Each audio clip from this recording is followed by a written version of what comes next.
안녕하세요. 가족 이야기 채널을 찾아주신 시청자 여러분 반갑습니다.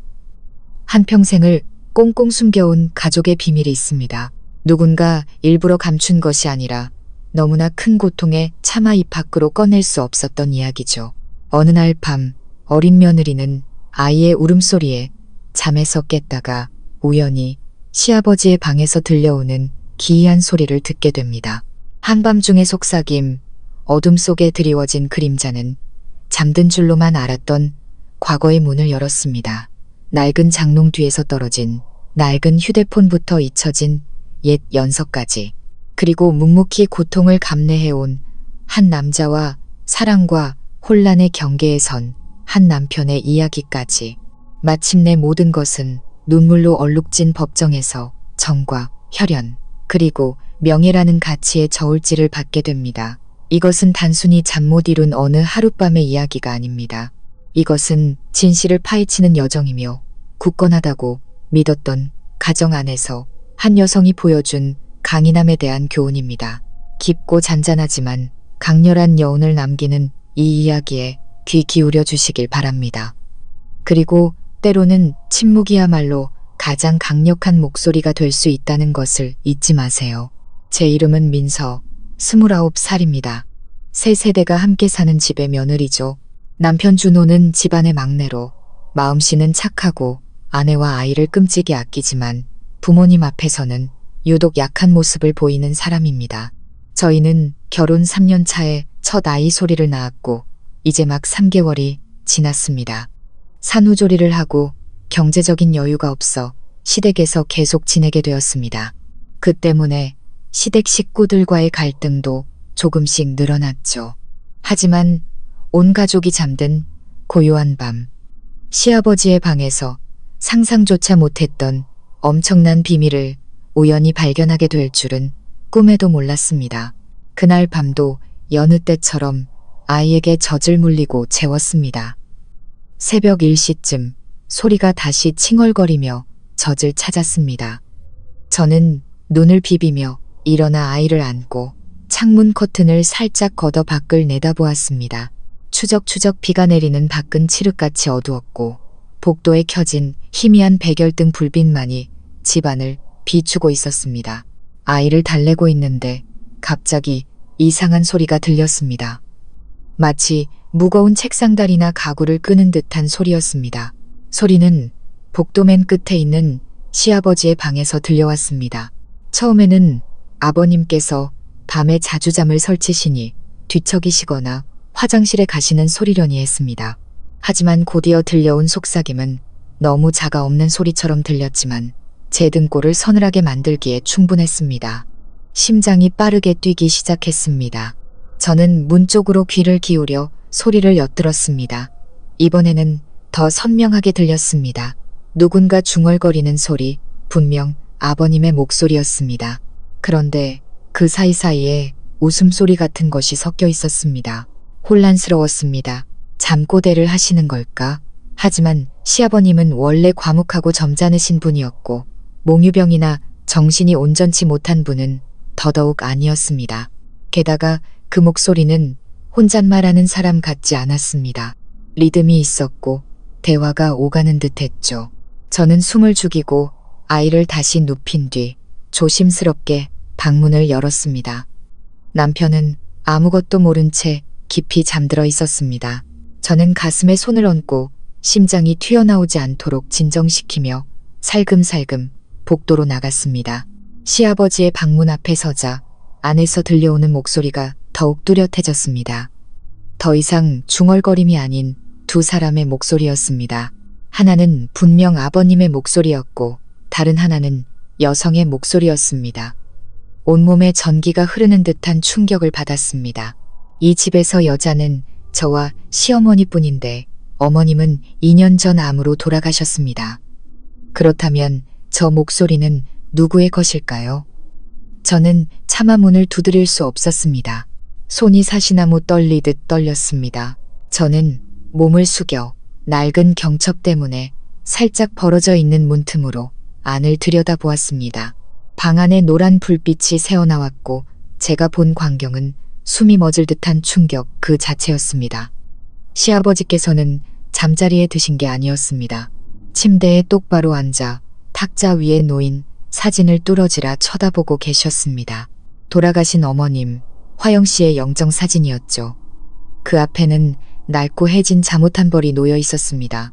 저는 어머님께서 살아생전에 입으시던 옷이라는 걸 알아봤습니다.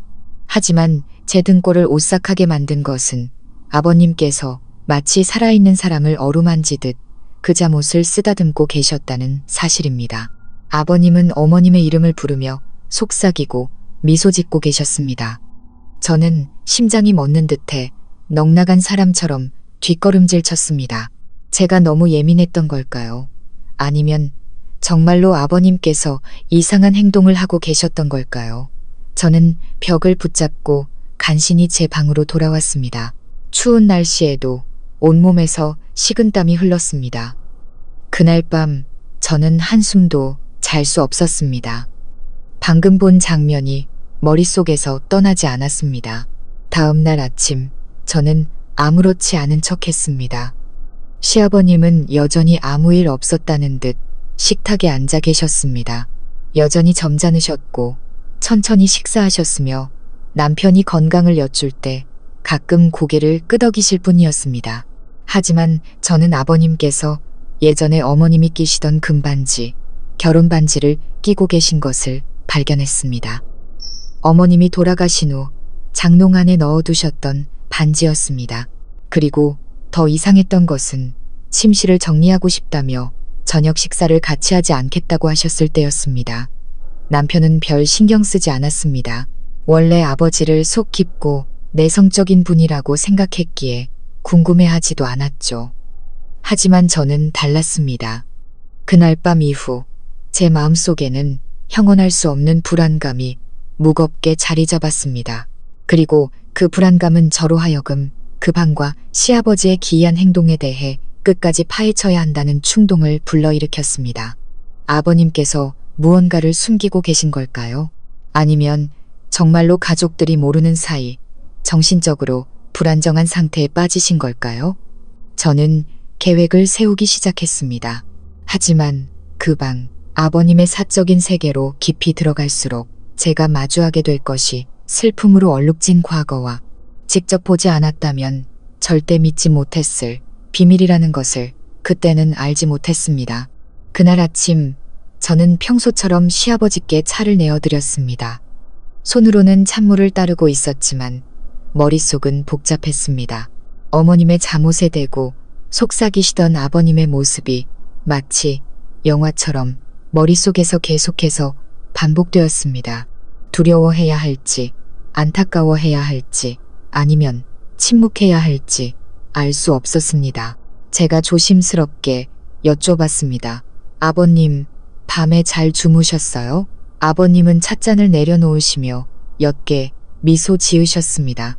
그럭저럭 늙으면 잠이 깊게 들 수가 없단다. 어젯밤에는 비바람이 창문을 세게 쳐서 몇 번 깼구나. 저는 태연한 표정을 유지하려 애썼습니다. 그렇다면 아버님도 제가 무언가 의심하고 있다는 걸 아시는 걸까? 하지만 대답은 너무나 매끄러웠습니다. 제 눈을 피하지도 않으셨죠. 그날 오후 저는 위험한 결심을 했습니다. 온 가족이 낮잠을 자는 동안 저는 아이를 남편 방에 눕히고 빨래를 널러 간다는 핑계로 시아버지의 방에 들어갔습니다. 방은 여전했습니다. 깔끔하고 정돈되어 있었고 다소 단조로운 분위기였습니다. 하지만 제가 기억하던 것과 매우 다른 점이 하나 눈에 띄었습니다. 침대 옆 탁자는 더 이상 텅 비어 있지 않았습니다. 어머님의 작은 영정 사진 외에도 마른 꽃이 꽂힌 꽃병, 낡은 레이스 손수건, 그리고 빛바랜 갈색 수첩이 놓여 있었습니다. 저는 주위를 둘러보며 망설이다가 다가갔습니다. 사생활을 침해할 생각은 없었지만 마음속 무언가가 자꾸만 그 수첩을 열어보라고 부추겼습니다.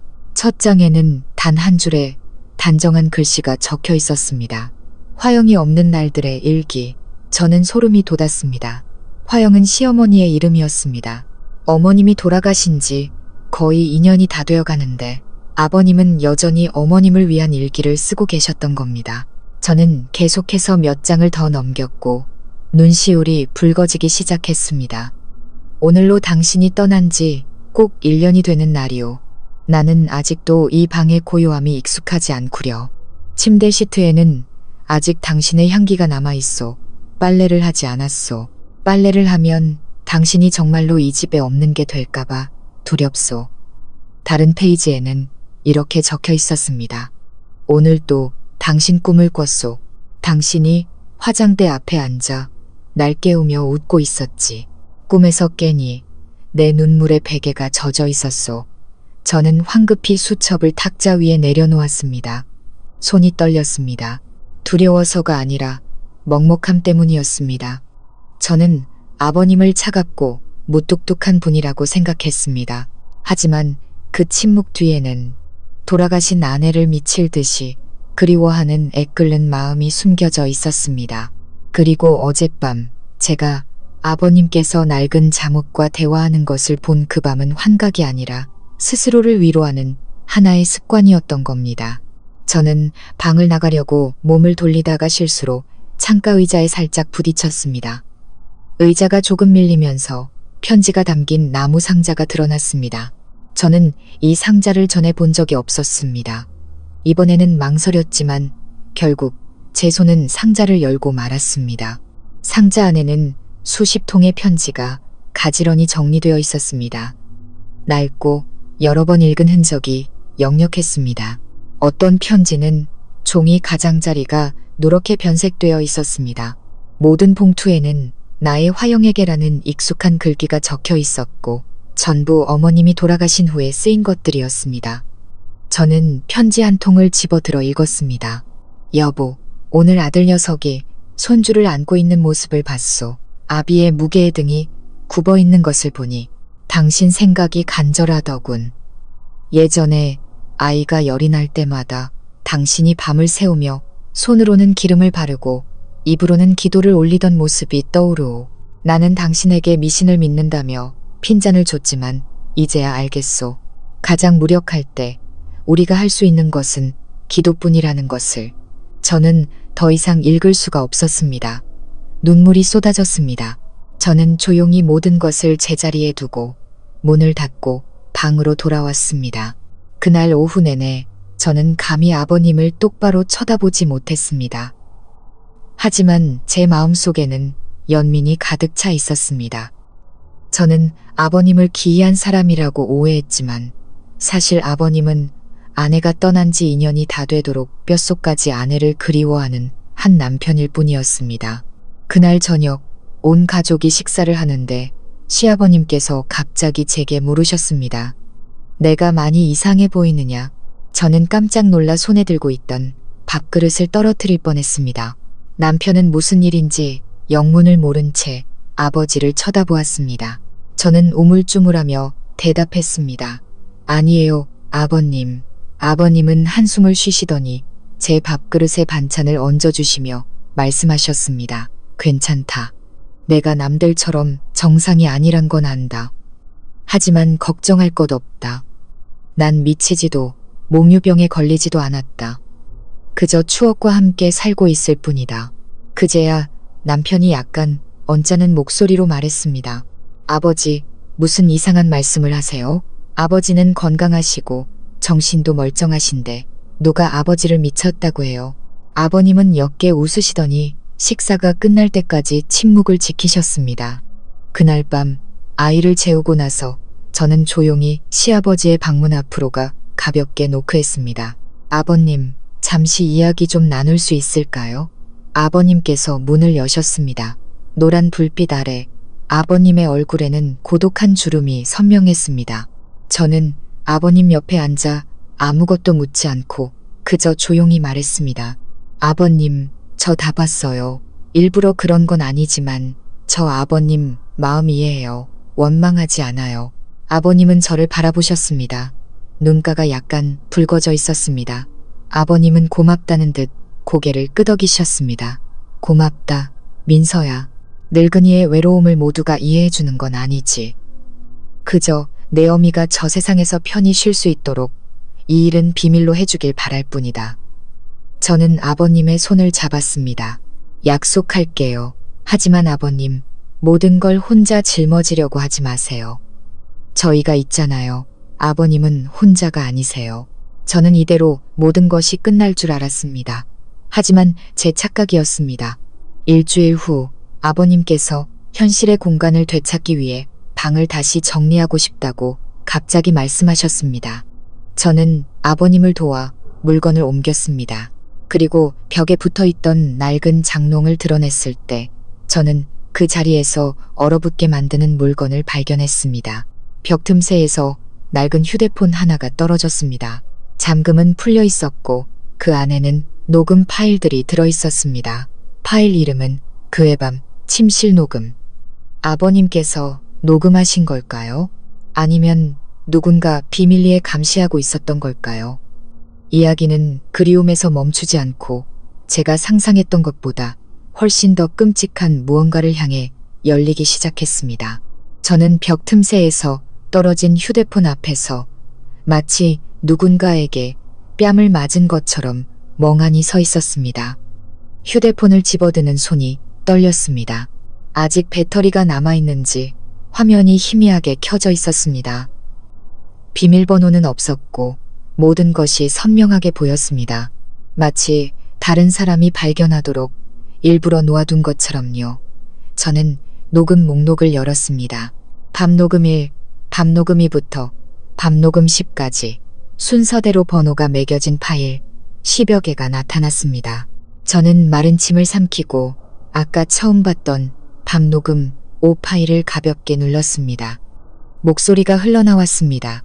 분명 시아버지의 목소리였지만 지난밤 제가 들었던 독백이 아니었습니다. 누군가와 아주 명확하고 또렷하게 대화하는 목소리였고 심지어 대답하는 소리까지 들렸습니다. 등골이 오싹해졌습니다. 봤지? 오늘 저 녀석도 애를 한참 울리고 나서야 안아주더군. 당신이 살아있었으면 우리 손주가 저렇게 배아리하게 두지 않았을 텐데. 그러자 낮고 멀리서 들려오는 듯한 하지만 분명 사람의 목소리인 여성의 목소리가 대답했습니다. 당신이 뭘 알아요? 요즘 여자들은 옛날하고 달라요. 심장이 쿵 내려앉았습니다. 시어머니의 목소리였습니다. 말도 안 돼. 어머님은 2년 전에 돌아가셨는데 어떻게 어머님의 목소리가 이 기계 안에 있을 수 있지? 저는 서둘러 녹음 파일을 끄고 다른 파일들을 열어보았습니다. 밤 6, 밤 7, 모든 파일에 대화 소리가 담겨 있었습니다.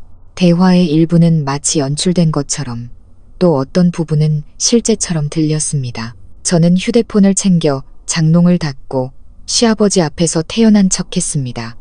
아버님, 저 상자들은 거실로 옮겨 놓을게요.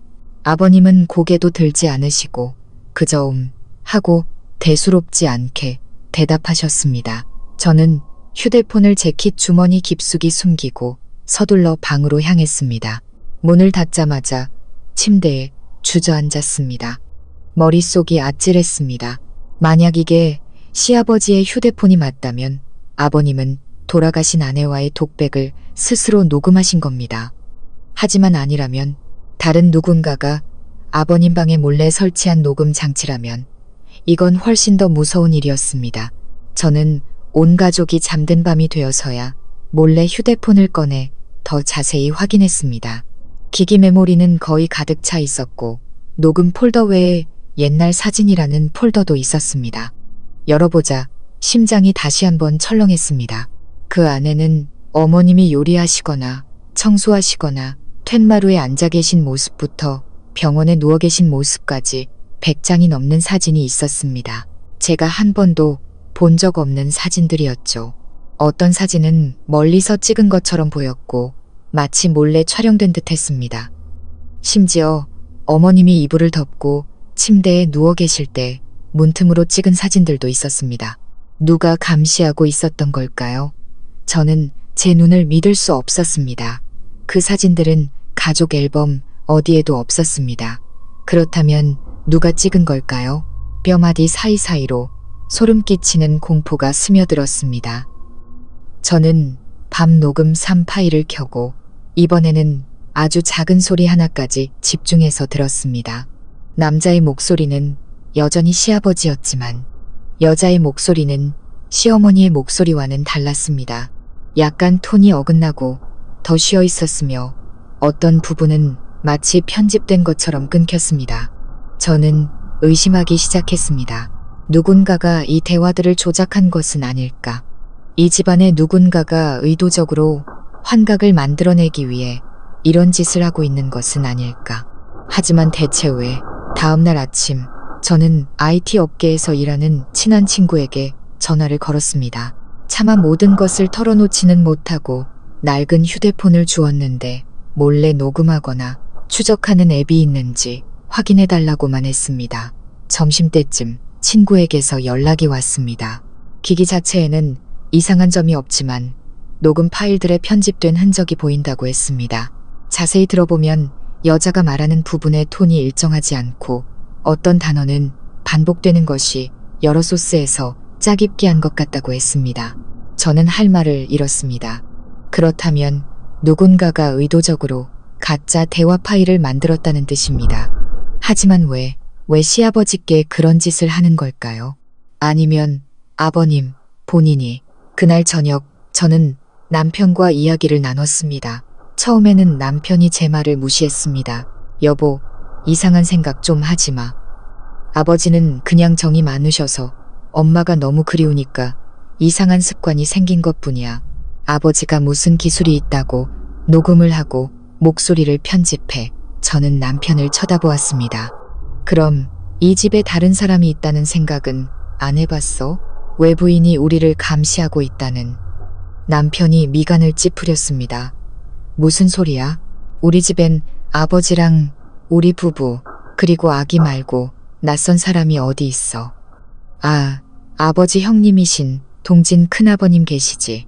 근데 그분은 시골 내려가신 지 몇 년 됐잖아. 저는 순간 움찔했습니다. 동진 큰아버님.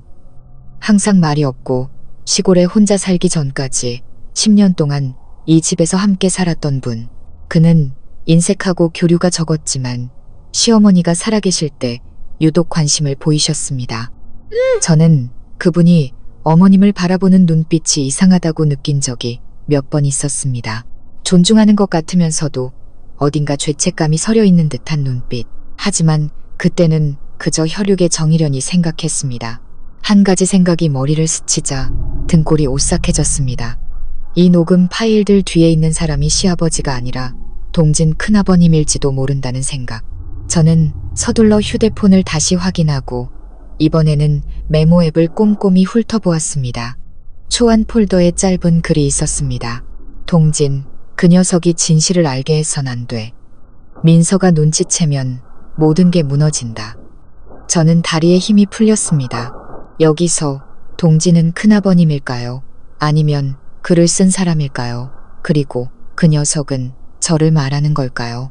저는 숨이 가빠지고 머리가 터질 것 같았습니다. 이 이야기는 더 이상 아내를 그리워하는 남편이나 한밤중에 속삭임이 들리는 방에 대한 단순한 이야기가 아니었습니다. 이것은 비밀이고 음모이며 이 집 안에서 벌어지고 있는 훨씬 더 어두운 무언가였습니다.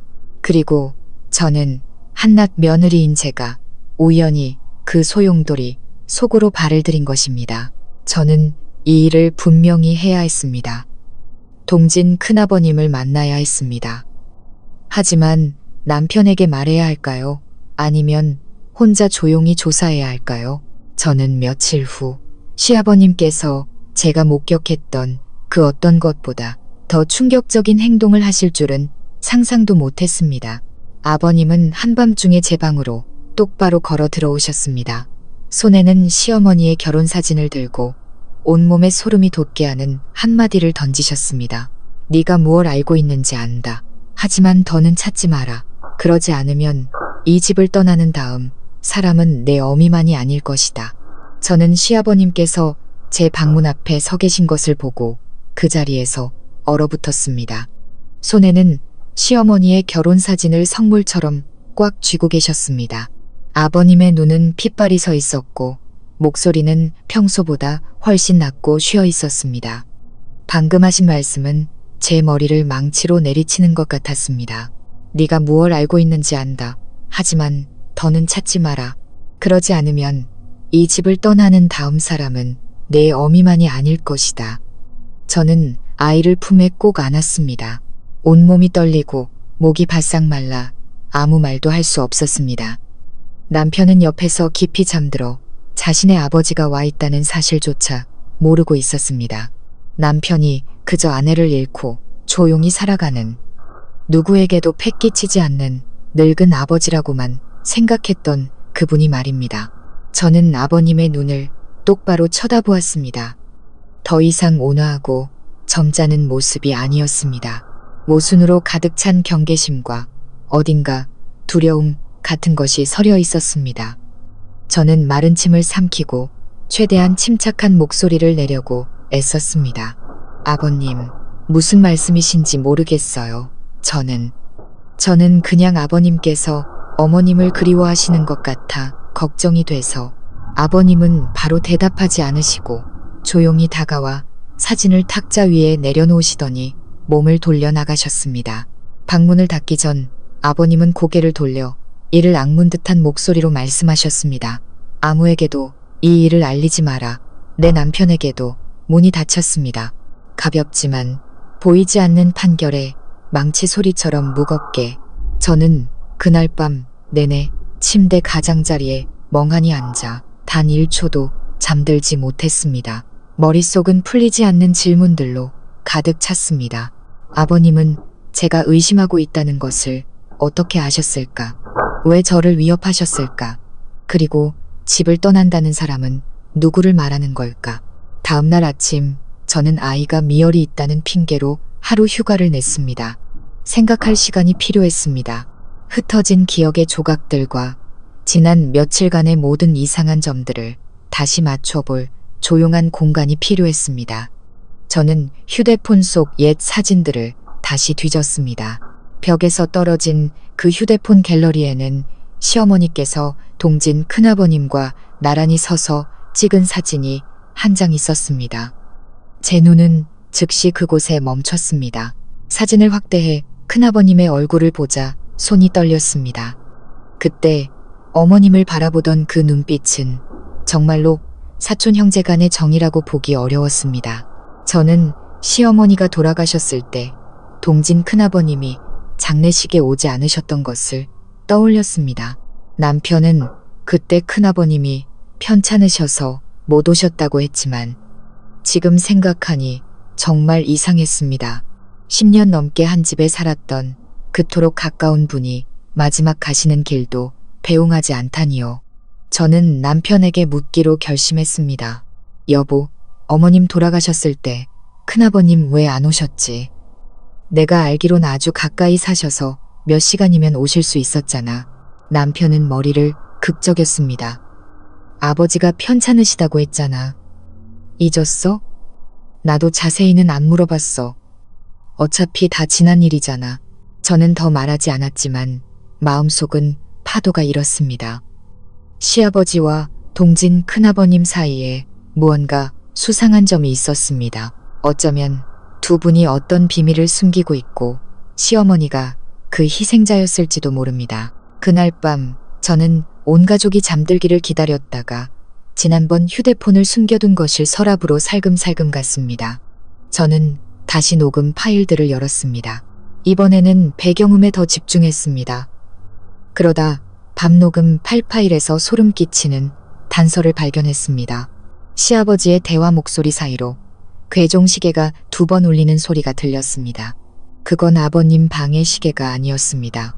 동진 큰아버님이 이 집에 계실 때 쓰시던 낡은 고풍스러운 시계 소리였습니다. 그 시계는 한밤중에 울릴 때마다 온 가족의 잠을 깨워 큰아버님이 시골로 가신 후에 치워 창고에 넣어두었습니다. 저는 옛 물건들을 쌓아둔 창고방으로 들어갔습니다. 큰아버님이 남기고 가신 물건들 사이를 뒤지던 중 낡은 종이 상자 하나를 발견했습니다. 겉에는 때가 되기 전까지 열지 말 것이라는 휘갈겨 쓴 글씨가 있었습니다. 저는 숨을 참고 상자를 열었습니다. 안에는 구식 카세트 플레이어에나 들어갈 법한 작은 녹음 테이프들과 표지가 다 해진 일기장이 들어있었습니다. 표지에는 나, 동진이라는 세 글자만 적혀 있었습니다. 저는 떨리는 손으로 일기장을 열었습니다. 첫 장에는 이렇게 적혀 있었습니다. 그녀가 죽던 날 나는 자문했다. 나에게도 잘못이 있는 걸까? 내 사랑이 잘못된 방식이었기에 이 모든 가족을 비극으로 몰아넣은 걸까? 저는 심장이 멎는 듯 했습니다. 그녀는 시어머니였고 잘못된 사랑이라니요? 다음 장. 그녀는 날 사랑하지 않았지만 나는 그녀를 사랑했다. 이 집에 처음 발을 들인 그날부터 내 동생의 아내 재수 씨였지만 내가 알던 그 어떤 여자보다도 다정하고 진실하며 따뜻한 사람이었다. 저는 경악했습니다. 온 가족이 시아버지의 형님으로만 알았던 동진 큰아버님이 시어머니를 남몰래 사랑하고 계셨던 겁니다. 저는 계속 넘겼습니다. 나는 수년간 침묵했다. 그저 멀리서 바라볼 수밖에 없었다. 하지만 어느 날 더 이상 참을 수 없었다. 나는 그녀에게 고백했고 그때 맞은 뺨은 아직도 내 마음에 쓰라린 상처로 남아있다. 저는 숨이 가빠졌습니다. 이건 단순한 짝사랑이 아니었습니다. 큰아버님은 고백을 했고 어쩌면 시어머니께 상처가 될 만한 행동까지 했을지도 모릅니다. 그리고 어머님이 병으로 돌아가신 것이 사실의 전부가 아닐 수도 있었습니다. 저는 떨리는 손으로 일기장을 덮었습니다. 머리가 어지럽고 모든 것이 산산조각 나는 것 같았습니다. 어쩌면 가짜 녹음 파일과 몰래 찍은 사진들을 만든 사람이 바로 동진 큰아버님일지도 모릅니다.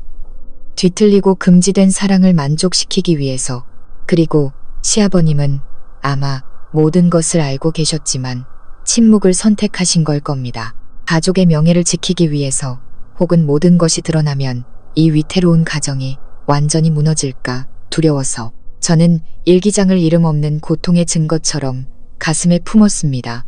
앞으로 어떻게 해야 할지 몰랐지만 계속 침묵할 수는 없다는 것을 알았습니다. 저는 제 아이와 남편, 그리고 제 자신을 지켜야 했습니다. 모든 것이 너무 늦어지기 전에, 그리고 제 예상대로 3일 후 동진 큰아버님이 기이한 이유를 대며 이 집에 갑자기 돌아왔습니다. 재수 씨 영정의 인사나 좀 하러 왔다. 보고 싶어서. 그때 저는 문 뒤에 서서 피할 수 없는 대면을 위해 주먹을 꽉 쥐고 있었습니다. 저는 문틈으로 동진 큰아버님이 하시는 말씀을 똑똑히 들었습니다. 재수 씨 영정의 인사나 좀 하러 왔다. 보고 싶어서. 그 말은 평범한 시아주버님의 목소리가 아니었습니다. 고인에게 향을 올리러 온 사람의 목소리는 더더욱 아니었습니다. 그것은 눈먼 감정, 억눌린 분노, 그리고 깊은 한을 품은 자의 목소리였습니다. 시아버님은 잠시 아무 말 없이 서 계셨습니다. 놀라신 건지 아니면 마음속에 파도가 일고 있었던 건지 알 수 없었습니다. 마침내 아버님께서 문을 열고 한쪽으로 비켜서시며 탁한 목소리로 말씀하셨습니다. 들어오게. 하지만 너무 오래 있지는 말게. 벌써 2년 가까이 지났으니. 동진 큰아버님은 들어오시면서 저를 쳐다보지도 않으셨습니다. 혈연이 아니라는 이유로 마치 없는 사람 취급하던 그 며느리를 말입니다. 큰아버님의 손에는 향한 묶음과 이상하게도 낡은 천 가방이 들려 있었습니다. 저는 그의 작은 움직임 하나하나를 관찰했습니다. 얼굴은 수척했지만 눈빛은 날카롭게 빛나고 있었습니다. 조문객의 눈빛이 아니었습니다. 마치 잃어버린 것을 되찾거나 빼앗으려는 자의 눈빛 같았습니다. 큰아버님은 영정 앞으로 다가가 향을 피우고 아주 작은 목소리로 무언가 중얼거리셨습니다. 무슨 말인지는 들리지 않았습니다. 하지만 어머님의 영정 사진을 쓸어내리는 그의 손은 미세하게 떨리고 있었습니다. 감동 때문일까요? 아니면 죄책감 때문일까요? 저는 확신할 수 없었습니다. 잠시 후 큰아버님은 시아버님을 돌아보셨습니다. 이 사람 물건 좀 두고 가겠네. 예전에 내가 맡아뒀던 건데 이제 돌려주러 왔어. 저는 등골이 오싹해졌습니다. 이 사람 물건이라니요. 왜 큰아버님이 시어머니의 개인 물품을 보관하고 계셨던 걸까요? 시아버님은 더 묻지 않으시고 그저 가볍게 고개를 끄덕이신 후 방으로 들어가셨습니다. 저는 그 천 가방을 보며 참지 못하고 물었습니다. 큰아버님, 그 안에는 뭐가 들었어요? 큰아버님은 날카로운 눈빛으로 저를 쳐다보시더니 갑자기 미소를 지으셨습니다. 그 무뚝뚝한 얼굴에서 한 번도 본 적 없는 미소였습니다. 죽은 사람이 남긴 물건이다. 넌 왜 궁금해하지? 저는 입술을 깨물었지만 주머니 속 휴대폰을 더듬어 몰래 녹음 버튼을 눌렀습니다. 오늘 무언가 일이 벌어질 것 같다는 직감이 들었습니다. 큰아버님은 의자에 앉아 가방을 여셨습니다.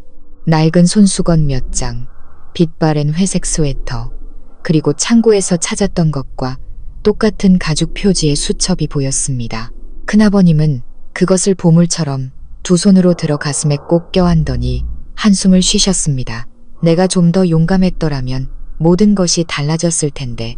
저는 주먹을 꽉 쥐었습니다. 어떻게 달라졌을 거라는 말씀이세요? 큰아버님은 저를 꿰뚫어 보는 듯한 눈빛으로 바라보셨습니다. 민서, 너 내가 생각했던 것보다 훨씬 많은 걸 알고 있구나. 저는 숨이 멎는 듯 했습니다. 그렇다면 큰아버님은 알고 계셨던 겁니다. 제가 일기장과 녹음 파일, 그리고 아직 드러나지 않은 진실을 발견했다는 것을. 저는 조용히 대답했습니다. 전 아무것도 몰라요. 그저 마음이 편치 않을 뿐이에요. 어머님은 눈을 감지 못하고 돌아가셨고 아버님은 그림자처럼 살고 계세요. 만약 아직 하지 못한 말씀이 있다면 제발 해주시길 바라요. 큰아버님은 비웃으셨습니다. 말에서 온 가족에게 저주라도 받으라고? 그게 쉬운 줄 아나? 내가 잊고 싶지 않았을 것 같아.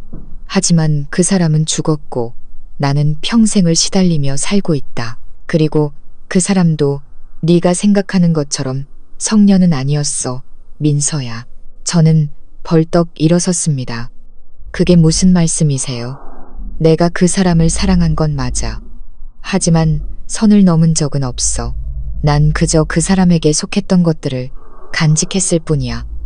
그리워하고 녹음하고 일기를 썼지. 하지만 그 사람은 끝까지 날 피하다가 죽을 때조차 모든 죄를 안고 가버렸어. 저는 멍해졌습니다. 죄라니요? 동진 큰아버님이 테이블을 세게 내리치셨습니다. 네가 그 사람이 제 남편을 진심으로 사랑했다고 생각하나? 아니, 내 시아버지에 대한 감정은 껍데기일 뿐이었어. 그 사람이 처음으로 연설을 썼던 사람은 바로 나였다고. 하지만 난 감히 그걸 간직하지 못했고 그녀 스스로 선택하게 뒀지. 그리고 그녀는 내 동생을 선택했어. 난 받아들였고 수십 년 동안 내 청춘을 묻어버린 채 침묵했어. 그런데 죽기 직전에 그녀가 날 찾아왔어. 그녀는 울면서 후회한다고 말했어. 방 안의 공기가 끈적하게 굳어버렸고 아무도 더 이상 말을 잇지 못했습니다. 큰아버님은 핏발선 눈으로 일어서셨습니다. 이제 너도 알았겠지. 하고 싶은 말이 있으면 해. 난 더 이상 상관 안 해. 하지만 더 깊이 파고들지는 마. 너 자신도 감당하지 못할 테니. 저는 마치 미로 속에서 길을 잃은 듯한 기분이었습니다. 그 진실은 범죄는 아니었지만 그렇다고 순수하지도 않았습니다. 짓밟힌 감정, 젊은 날의 실수, 배신 혹은 갈등. 저는 남편에게 이 사실을 어떻게 말해야 할지, 시아버지를 어떻게 마주해야 할지 막막했습니다. 수년간 침묵해온 그 남자는 사실 모든 것을 알고 모든 것을 목격했지만 가정을 온전한 모습으로 지키기 위해 눈을 감아버렸던 것입니다. 그날 밤 저는 시어머니의 영정사진 앞에 오랫동안 앉아 있었습니다. 향을 피우고 멀리 있는 사람에게 말하듯 속삭였습니다. 어머님, 만약 이 세상 어딘가에 계시다면 제게 단 한 가지만 알려주세요. 제가 침묵해야 할까요? 아니면 모든 것을 말해야 할까요? 마치 차가운 바람이 스쳐 지나간 듯 촛불이 갑자기 훅 꺼졌습니다. 그리고 그날 밤 저는 시어머니 꿈을 꾸었습니다. 어머님은 아무 말씀도 하지 않으시고 그저 침대 옆에 서서 슬픔이 가득한 눈으로 시아버지의 방 쪽을 가리키셨습니다. 저는 식은땀을 흘리며 잠에서 깼습니다. 마치 누군가 제 심장을 가볍게 움켜쥔 것 같았습니다. 다음 날 아침 저는 결심했습니다. 말로써가 아니라 다른 방법으로 모든 것을 밝혀내기로. 저는 녹음기를 다시 켤 것입니다. 하지만 이번에는 시아버지의 방 안에 직접 놓을 것입니다. 그 남자가 감내해 온 것들 외에 또 무엇을 숨기고 있는지 알아야 했습니다. 저는 깊이 생각했습니다. 제가 그동안 목격한 것들은 단순히 기억이나 아쉬움이 아니었습니다. 너무나 깊이 묻혀있던 비밀에 흩어진 조각들이었습니다. 그리고 제가 그 조각들을 맞추지 못한다면 이 집에 사는 며느리인 저 자신이 다음으로 출구 없는 깊은 구렁텅이에 빠지게 될 것이었습니다. 그날 밤 저는 남편이 의심하지 않도록 일찍 피곤한 척했습니다. 아이를 재운 후 저는 충전해둔 작은 녹음기를 수건에 감싸 시아버지의 방으로 향했습니다. 방문은 살짝 열려 있었고 노란 불빛이 새어나왔습니다. 저는 가볍게 노크했습니다. 아버님, 잠시 들어가도 될까요? 시아버님은 약간 놀라신 듯 하더니 고개를 끄덕이셨습니다. 그래, 들어오너라. 저는 침대 가장자리에 앉아 방을 둘러보았습니다. 모든 것이 여전히 깔끔하게 정돈되어 있었습니다. 하지만 제 눈에 띈 것은 시어머니의 결혼사진 액자가 새 것으로 바뀌어 있다는 점이었습니다. 반짝이는 새 액자.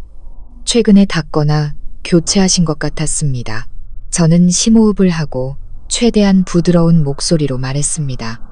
아버님, 요즘 피곤해 보이시고 밤에도 잘 못 주무시는 것 같아서요. 건강이 걱정돼서요. 아버님은 저를 보시더니 순간 움찔하시다가 이내 시선을 떨구셨습니다.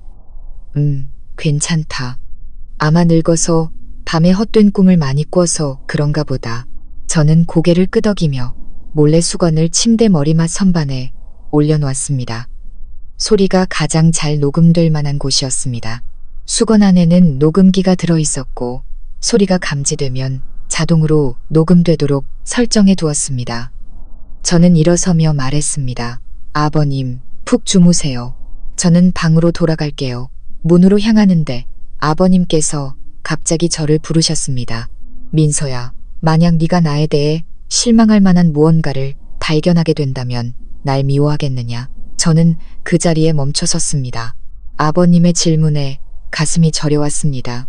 저는 바로 대답하지 않고 조용히 돌아서서 아버님의 눈을 똑바로 바라보았습니다. 만약 그게 사실이라면 저는 아버님을 미워하지 않을 거예요. 다만 너무 오랫동안 저에게 숨기신 것에 대해 아버님께서 스스로를 미워하실까봐 두려울 뿐이에요. 저는 더 이상 쳐다보지 못하고 돌아섰습니다.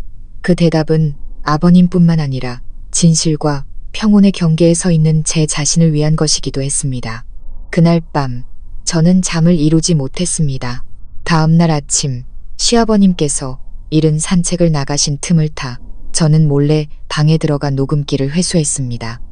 밤새 녹음된 파일을 여는 제 손이 떨렸습니다.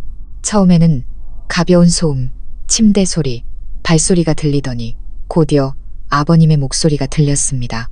하지만 평소의 목소리가 아닌 감정이 가득 담긴 속삭임이었습니다. 화영, 거기 있소. 오늘 민서가 날 보는 눈빛이 마치 모든 걸 아는 것 같았소. 이제 난 어찌해야 하겠소. 저는 할 말을 잃었습니다. 또다시 한밤중의 대화였습니다. 하지만 이번에는 달랐습니다. 이전 녹음 파일처럼 편집된 여성의 목소리는 없었고 오직 아버님의 목소리와 소름 끼치는 침묵만이 존재했습니다. 그러다 갑자기 아버님의 목소리가 메었습니다. 그 해에 당신이 얼마나 힘들었는지 알면서도 내가 당신을 지켜줄 만큼 강하지 못했어. 당신이 혼자서 동진 그놈을 상대하게 만들었지. 난 평생 그 일을 후회하며 살 거요. 저는 바닥에 주저앉았습니다. 눈물이 하염없이 흘렀습니다. 그렇다면 아버님은 모든 것을 알고 계셨던 겁니다. 형님의 잘못된 감정도, 시어머니께서 위협받고 상처받았던 사실까지도. 하지만 아버님은 말하지 않고 고발하지 않고 묵묵히 견뎌내셨던 겁니다. 저는 계속 들었습니다. 민서는 속이 깊은 아이다. 당신을 닮아 손해를 보더라도 참고 인내하지. 그 애가 너무 조용해서 가끔은 당신과 같은 길을 걸을까봐 두렵다. 저는 목이 메었습니다. 그 말씀이 비수처럼 가슴에 꽂혔습니다. 동진 그놈이 돌아왔어. 난 그놈이 단순히 성묘하러 온 게 아니란 걸 알아. 과거를 들쑤시고 싶어 하지. 하지만 만약 그놈이 내 자식과 손주를 건드린다면 맹세컨대 이번에는 참지 않을 것이다. 저는 파일을 계속 넘겼습니다. 거의 끝부분에서 아버님의 목소리가 이상하게 변했습니다. 단호하고 차가워진 목소리였습니다. 만약 네가 이걸 듣고 있다면 동진, 이제 그만둬라. 네가 오래전 내 방에 녹음기를 설치했던 것도 알고 화영이를 따라다녔던 것도 안다. 하지만 이제 민서와 내 손주를 건드린다면 난 모든 것을 터뜨릴 것이다. 네가 내 형이라 할지라도. 녹음은 긴 침묵 속에서 끝났습니다. 저는 떨리는 손으로 기기를 껐습니다. 한마디 한마디가 차가운 바람처럼 제 가슴을 파고들었습니다. 시아버님은 미치신 게 아니었습니다. 아버님은 완전히 제정신이었고 자신이 친형이었던 자에게 수년간 감시당하고 있다는 사실을 알고 계셨던 겁니다. 그날 오후 동진 큰아버님이 다시 나타났습니다. 이번에는 시어머니의 낡은 책들을 돌려주러 왔다며 종이 상자를 들고 왔습니다. 저는 시아버님을 혼자 두지 않았습니다. 그 자리에 앉아 모든 것을 지켜보았습니다. 큰아버님이 상자를 테이블에 내려놓고 아버님을 돌아보셨습니다. 이제 모든 걸 확실히 말해야 할 때가 온 것 같군. 더는 숨기지 않겠네. 시아버님은 여전히 침착하게 차를 따르셨습니다. 듣고 있네. 큰아버님은 의자에 등을 기대셨습니다. 오래전 나는 화영이를 사랑했지만 화영이가 자네를 선택한 걸 알았지. 그래서 물러났어. 하지만 그녀가 죽기 전 마지막 밤 나에게 전화를 했어. 울면서 자네가 자기를 믿어주지 않는다고 했어. 그 종이 한 장 때문에 자기를 오해하고 원망한다고. 저는 미간을 찌푸렸습니다. 무슨 종이요? 큰아버님은 저를 보며 살짝 비웃으셨습니다. 화영이가 젊었을 때 나에게 썼던 편지 한 통, 별 내용은 아니었어. 하지만 자네가 그걸 읽고는 일주일 내내 침묵했지. 한마디 말도 질문도 없이. 화영이는 상처받고 우울해했어. 나는 만약 그때 자네가 그녀를 용서했다면 화영이가 그렇게 빨리 삶을 포기하지는 않았을 거라고 생각해. 시아버님은 대답하지 않으셨습니다. 찻잔을 보시는 눈빛이 아득했습니다. 내가 틀렸을 수도 있지. 동진 큰아버님이 말을 이었습니다. 하지만 나도 불쌍한 놈이야. 조용히 사랑했고 남몰래 잘못했으며 다른 남자를 선택한 여자의 뒷모습만 보며 살았으니까. 저는 일어서서 진지한 목소리로 말했습니다. 하지만 큰아버님은 틀리셨어요. 감정에는 죄가 없지만 사생활을 침해하고 감시하고 몰래 녹음해서 함정을 파는 것은 잘못이고 죄예요. 그리고 만약 더 이상한 짓을 하신다면 제가 어머님을 대신해서 모든 것을 밝히겠습니다. 큰아버님은 저를 뚫어지라 쳐다보시더니 잠시 후 작게 고개를 끄덕이셨습니다. 그 사람과 똑같군. 눈빛, 목소리, 그 당돌함까지. 네가 이 집 며느리인 건 맞구나. 큰아버님은 떠나셨습니다. 이번이 마지막일 것 같다는 느낌이 들었습니다. 하지만 제 마음속에서는 과거의 망령이 아직 끝나지 않았다는 것을 알고 있었습니다. 왜냐하면 그날 밤 저는 집 문 앞에 놓인 익명의 편지 한 통을 받았기 때문입니다. 편지에는 휘갈겨 쓴 단 한 줄의 글씨만 있었습니다. 네가 모든 것을 안다고 생각한다면 그건 착각이다. 다음 희생자가 되지 마라. 저는 익명의 편지를 손에 들고 있었습니다. 등 뒤로 식은땀이 흘렀습니다. 휘갈겨 쓴 글씨. 이름도 없이 보낸 사람이 누군지 알 수 없었지만 필체에는 분노와 협박이 가득했습니다. 단 한 줄, 네가 모든 것을 안다고 생각한다면 그건 착각이다. 다음 희생자가 되지 마라. 저는 편지를 꽉 쥐었습니다. 마음이 불타는 듯 했습니다. 누가 썼을까요? 동진, 큰아버님, 아니면 다른 사람, 혹은 시아버님, 아니, 저는 고개를 저었습니다. 시아버님께서 이런 짓을 하실 리가 없었습니다. 아버님은 충분히 고통받으셨고, 오히려 동진 큰아버님이 저를 건드리면 가만두지 않겠다고 위협까지 하셨습니다. 하지만 아버님이 아니라면 누구일까요?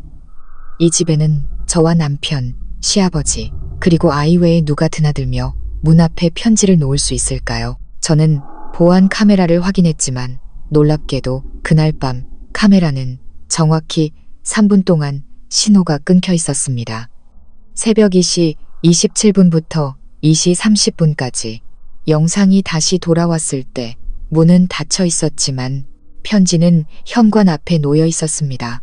저는 소스라치게 놀랐습니다. 이 사람은 이 집을 잘 알 뿐만 아니라 카메라가 어디에 설치되어 있고 어떻게 무력화하는지까지 알고 있었습니다. 저는 남편에게 말하지 않았습니다. 남편은 단순하고 걱정이 없는 사람입니다. 제가 이 사실을 말하면 믿지 않거나 더 큰 혼란에 빠질까봐 두려웠습니다. 저는 조용히 편지를 사진으로 찍어 증거로 남기고 원본은 아무도 찾지 못할 것이라고 확신하는 속옷, 서랍 깊숙이 넣어두었습니다.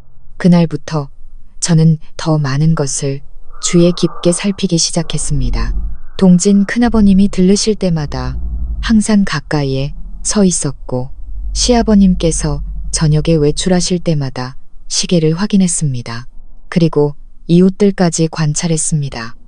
누가 밤에 우리 집에 드나들 수 있는지, 누가 그렇게 대담하게 협박 편지를 남길 수 있는지.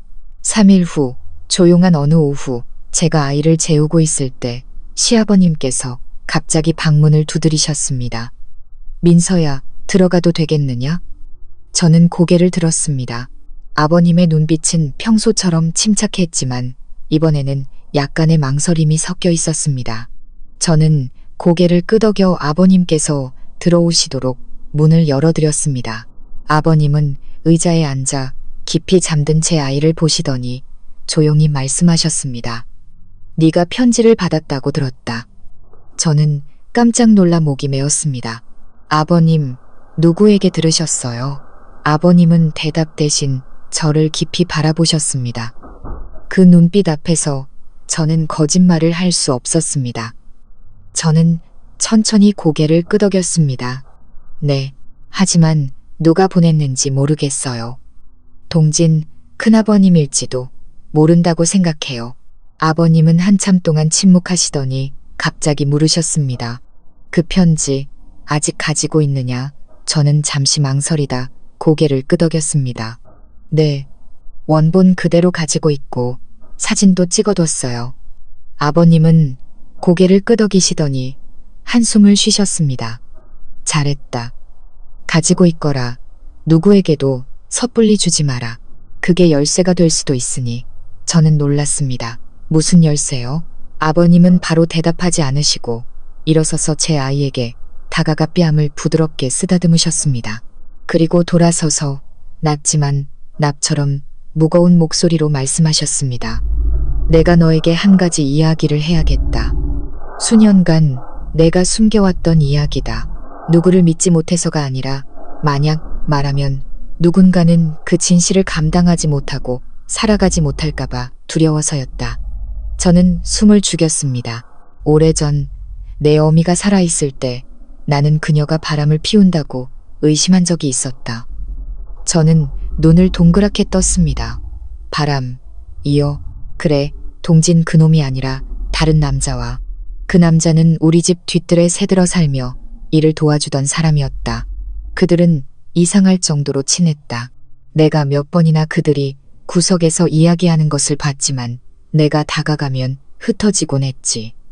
저는 혼란스러웠습니다. 하지만 어머님을 감시했던 건 동진 큰아버님이잖아요. 아버님은 고개를 끄덕이셨습니다. 그게 바로 꼬인 부분이다. 동지는 짝사랑하며 몰래 따라다니다가 내 어미가 그 남자와 수상한 관계라는 걸 발견한 게지. 그리고 그가 내 어미가 그 남자에게 썼던 감사 편지를 나에게 가져왔다. 그래서 아버님은 어떻게 하셨어요? 나는 아무 말도 하지 않았다. 침묵했지. 하지만 그때부터 내 어미는 완전히 무너져 내렸다.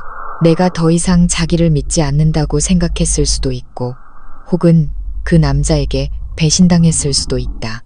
저는 머릿속이 복잡해지기 시작했습니다.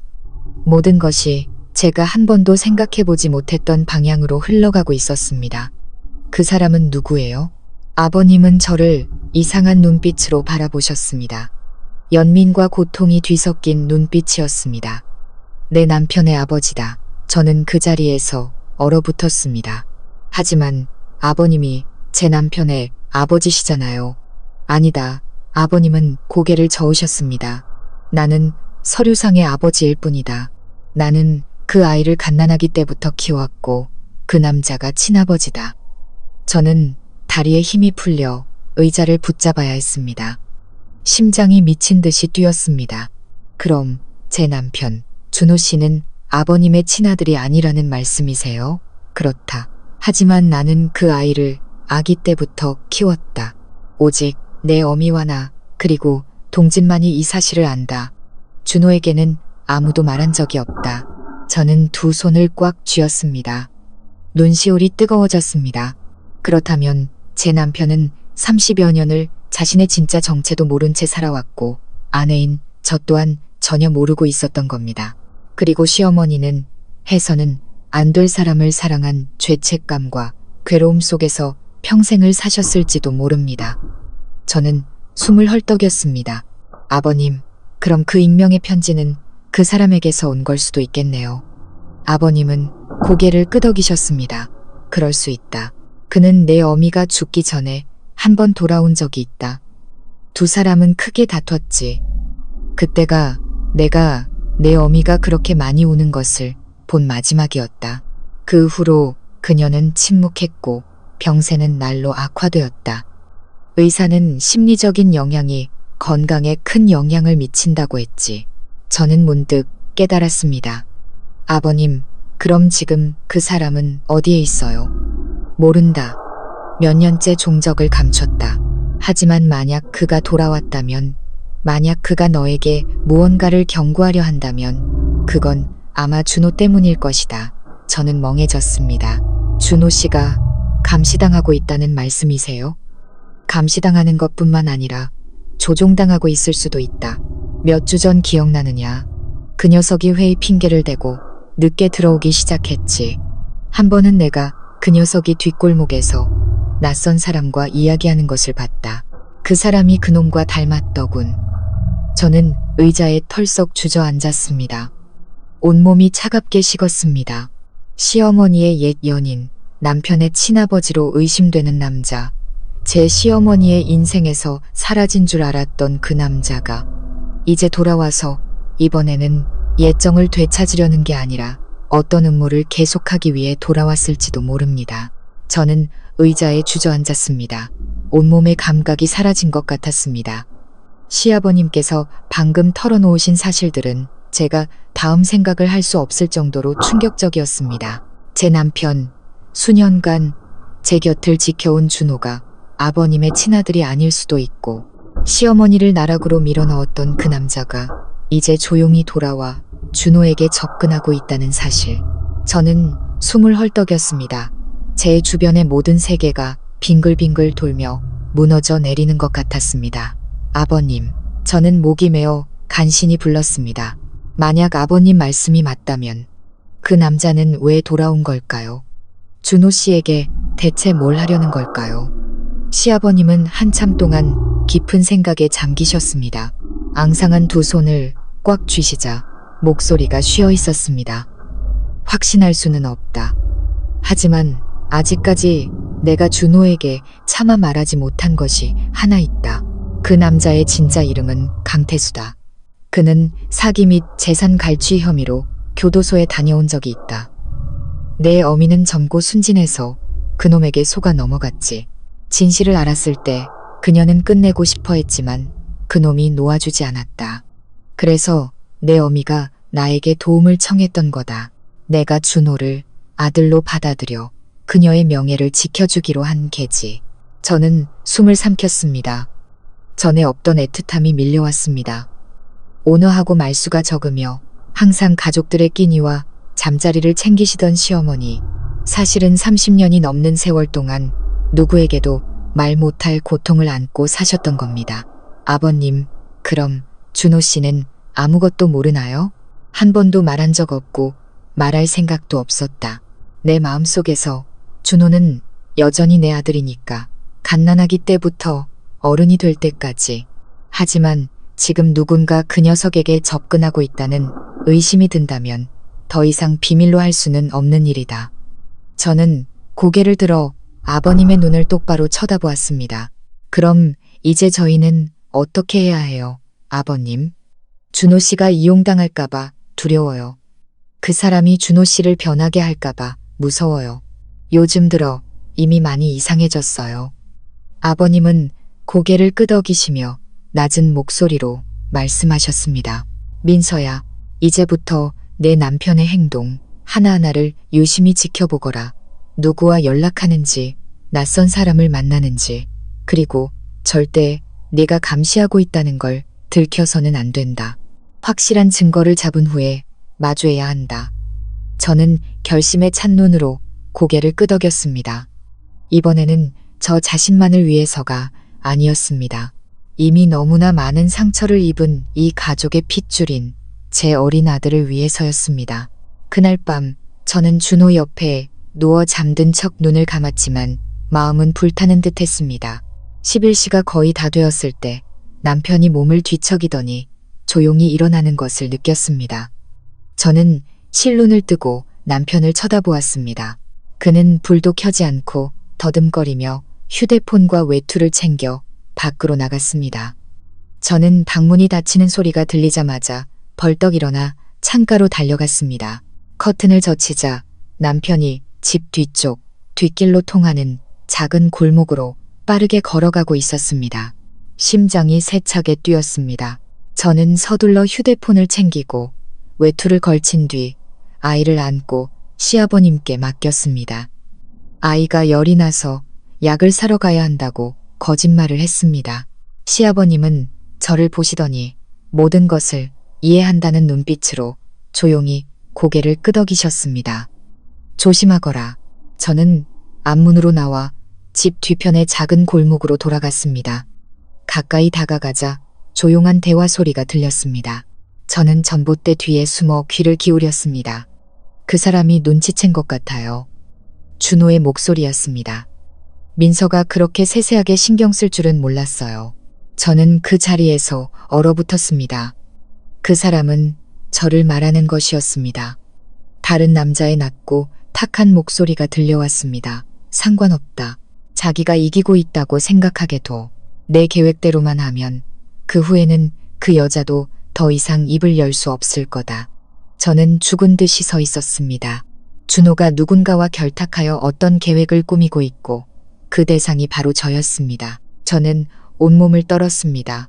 더 이상 의심의 여지가 없었습니다. 저 남자는 강태수, 제 남편의 친아버지였습니다. 그리고 그가 준호를 조종하고 있었습니다. 하지만 준호는 약간 망설였습니다. 만약 민서가 어머니 일까지 알게 되면 어떡하죠? 절대로 저를 용서하지 않을 거예요. 용서가 뭐가 중요해? 중요한 건 내가 내 아들이라는 거고 넌 모든 것을 알 권리가 있다는 거지. 그리고 네가 마땅히 받아야 할 것을 되찾을 권리도 있어. 이 집을 포함해서. 저는 비명이 터져 나오지 않도록 손으로 입을 막았습니다. 세상에, 준호. 그는 정말로 변해버렸습니다. 저는 조용히 물러났습니다. 심장이 산산조각 나는 것 같았습니다. 저는 더 이상 가족의 일원이라고 느낄 수 없었습니다. 저는 그저 작은 졸에 불과한 거대한 체스판 위에 서 있었습니다. 집에 돌아와 아이를 꼭 껴안았습니다. 눈물이 하염없이 흘렀습니다. 시아버님은 여전히 그 자리에 앉아 마치 좋지 않은 소식이 있을 것을 예감한 듯 저를 기다리고 계셨습니다. 저는 아버님을 보며 조용히 말했습니다. 아버님, 들었어요. 그들이 이 집을 차지하려고 해요. 그리고 준호 씨는 그들 편에 섰어요. 시아버님은 눈을 감으셨습니다.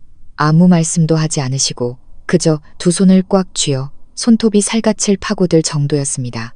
잠시 후 아버님은 눈을 뜨셨습니다. 목소리는 평온했지만 이상할 정도로 단호했습니다. 알겠다. 그들이 싸움을 원한다면 마지막 한 판을 벌여주지. 하지만 민서야, 너는 강해야 한다. 앞으로 벌어질 일들은 결코 쉽지 않을 테니. 저는 불타는 듯한 눈빛으로 고개를 끄덕였습니다. 네, 아버님. 이제 더 이상 물러설 곳이 없어요.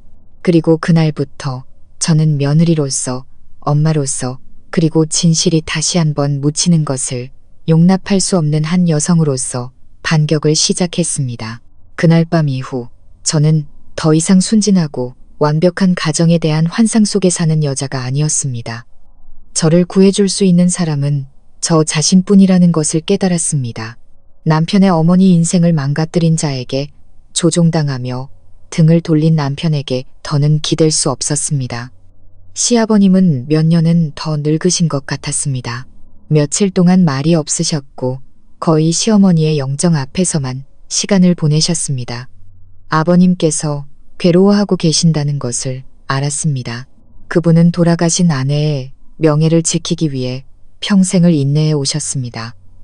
이제는 자신이 키운 아들이 원수의 손에 놀아나는 것을 지켜봐야 했습니다.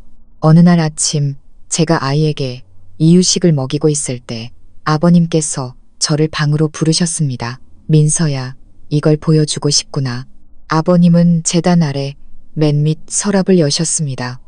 안에는 세월의 바랜 비닐에 쌓인 낡은 서류 뭉치가 있었습니다. 아버님은 그것을 책상 위에 내려놓고 조심스럽게 한 장씩 넘기셨습니다. 이건 내 시어머니의 유언장이다.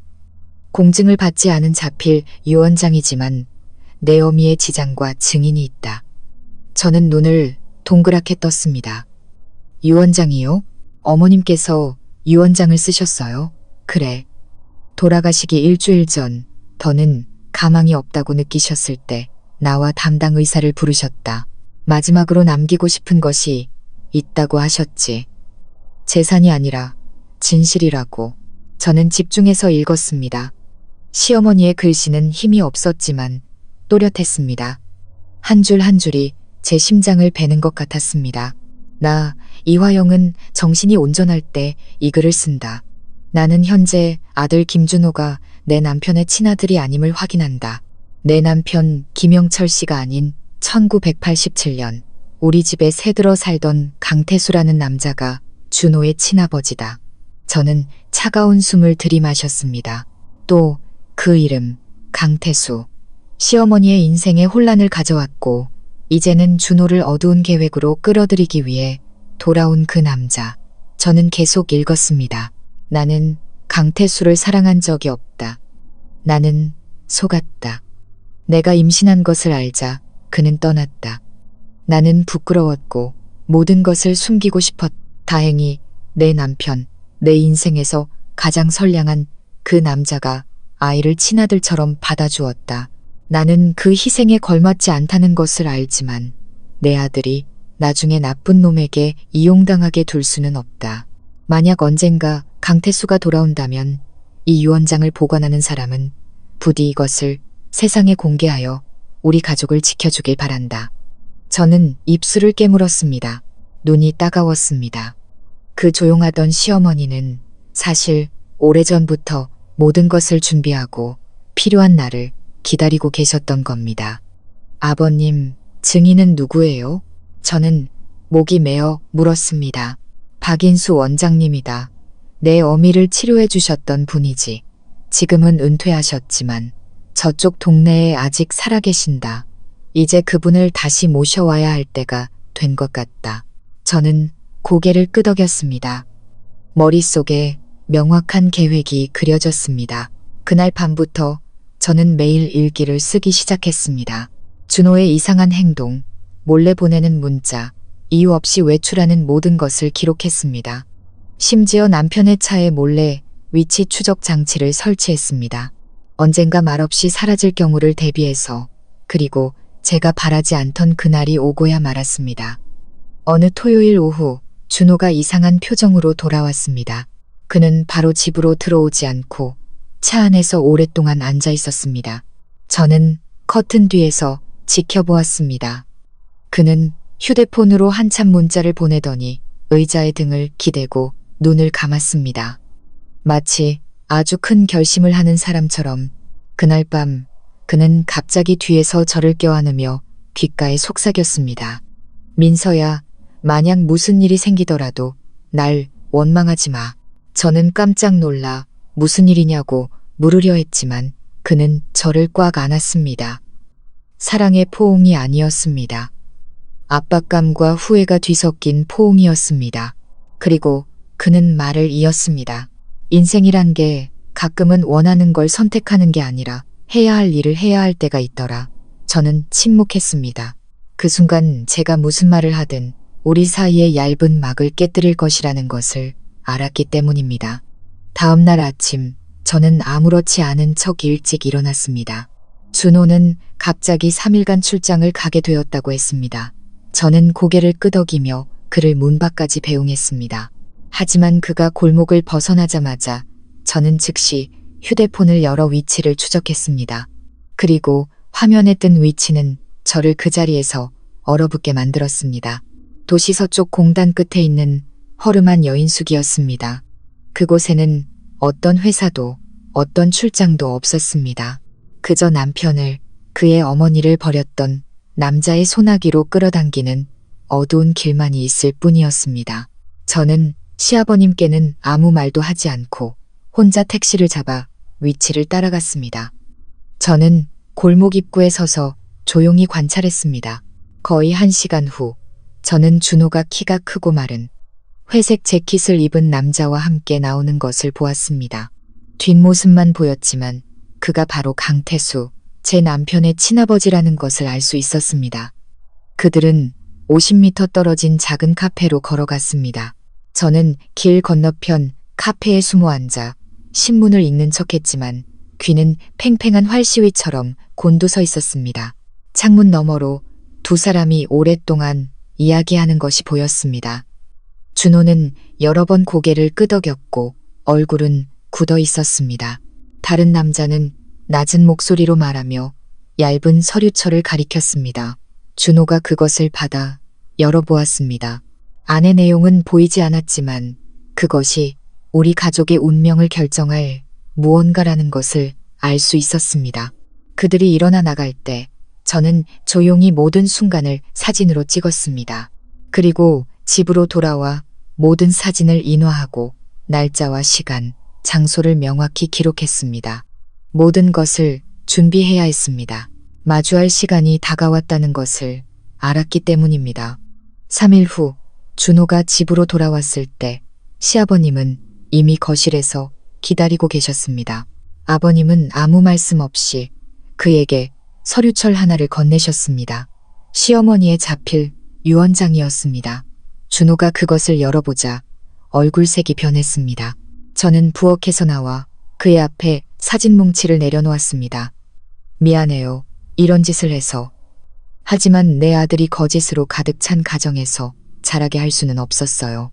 준호는 저와 평생 자신을 키워준 아버지를 번갈아 보았습니다. 그의 입술은 굳게 닫혀 있었고 눈은 갈등으로 가득 차 있었습니다. 시아버님께서 일어서시며 침착한 목소리로 말씀하셨습니다. 네가 이 집에 더 이상 미련이 없다면 가도 좋다. 하지만 가기 전에 네가 따르고 있는 그 남자가 과연 너를 단 하루라도 키워준 적이 있는지 스스로에게 물어보거라. 준호는 의자에 주저앉았습니다. 양 관자놀이에서 식은땀이 흘렀습니다. 바로 그때 초인종이 울렸습니다. 저는 문을 열러 나갔습니다. 그곳에는 강태수 씨가 서 있었습니다. 제가 철문을 열자 그곳에 서 있던 남자가 고개를 들었습니다. 그의 눈가에는 세월의 주름이 가득했지만 교활하고 능글맞은 표정은 감출 수 없었습니다. 그가 바로 강태수, 시어머니가 임신했을 때 그녀를 버렸던 남자였습니다. 그리고 이제 태풍처럼 돌아와 우리 가족 전체를 어두운 계략으로 뒤덮으려 하고 있었습니다. 저는 주먹을 꽉 쥐고 당장이라도 그의 면전에 문을 쾅 닫아버리고 싶은 충동을 억눌렀습니다. 누구시죠? 제가 차갑게 물었습니다. 그는 비웃듯 입꼬리를 올렸습니다. 내 아들을 찾으러 왔소. 김준호. 저는 고개를 빳빳이 들고 짧게 대답했습니다. 이 집에는 김영철 아버님의 아들만 있습니다. 당신의 아들인 준호라는 사람은 없어요. 그는 화를 내지 않고 그저 옅게 웃으며 안으로 들어오려 했습니다. 하지만 제가 팔을 뻗어 막았습니다. 여기는 사유지입니다.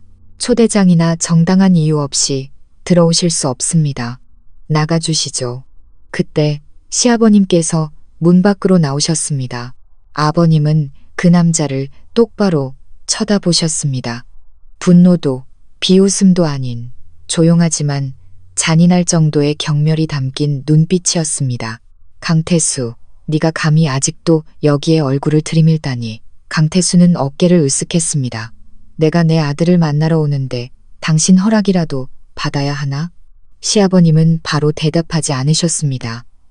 아버님은 천천히 하지만 단호하게 다가와 제 앞에 굳건한 벽처럼 서셨습니다. 나는 30년 넘게 화영이를 위해, 준호를 위해, 그리고 이 집안의 명예를 위해 침묵했다. 하지만 이제 네가 그 아이를 꿰어내 집을 빼앗으려 하고 아내와 자식에게 등을 돌리게 만든다면 나도 더는 가만히 있을 수 없다. 당신이 감히 그 아이를 그 아이라고 부를 자격이 있어. 강태수가 소리쳤습니다. 그 녀석은 내 아들이야. 나에겐 권리가 있어. 권리? 시아버님께서 비웃으셨습니다. 언제부터 내게 그런 권리가 있었지?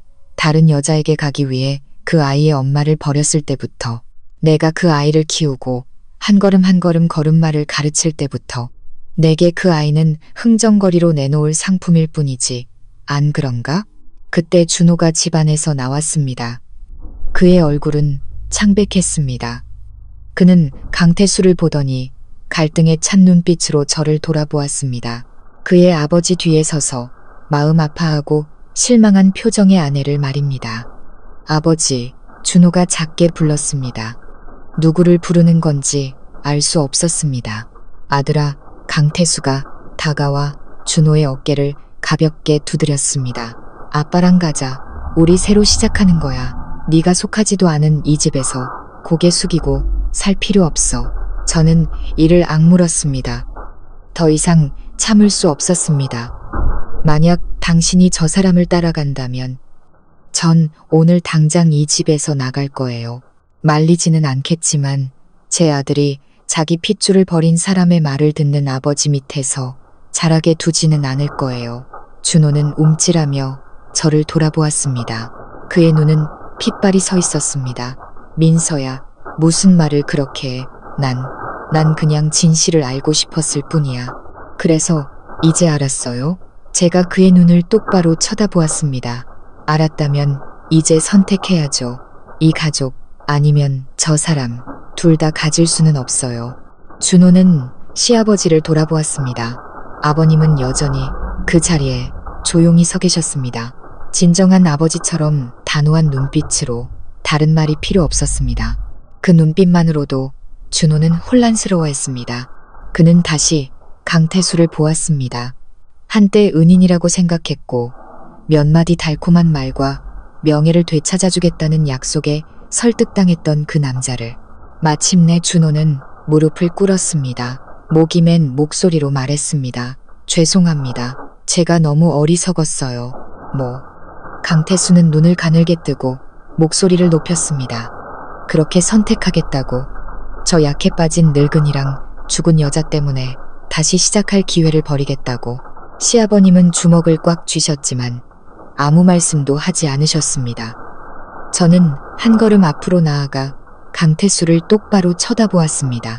어머님께서 당신에게 버림받았을 때 자살까지 생각하셨다는 거 아세요? 아시냐고요? 임신한 몸으로 세상의 손가락질을 받고 친부모에게까지 외면당했을 때 유일하게 어머님 곁을 지켜준 사람이 누구였죠? 바로 저희 아버님이세요. 당신은요? 당신은 어디 있었죠? 안부 한번 물어본 적 있었나요? 강태수는 굳은 얼굴로 서 있었습니다. 저는 계속했습니다. 이제 와서 준호 씨를 데려가서 그에게 비열한 수단으로 사는 법을 가르치겠다고요? 당신에게 명예가 필요 없는 건 알겠어요. 하지만 모든 사람이 당신 같다고 생각하지 마세요. 우리는 받아들일 수 없어요. 준호가 일어나 저와 아버님 쪽으로 뒷걸음질 쳤습니다. 그는 제 손을 잡았습니다. 눈이 붉게 충혈되어 있었습니다. 미안해. 내가 눈이 멀었었어. 제발 날 떠나지 마. 내가 잘못했어. 저는 아무 말 없이 그의 손을 꽉 잡아주었습니다. 강태수는 우리를 잠시 보더니 비웃었습니다. 좋아. 아주 좋아. 하지만 기억해둬. 한번 선택했으면 후회하지 마라. 인생은 길고 내가 아직 말하지 않은 것들이 많거든.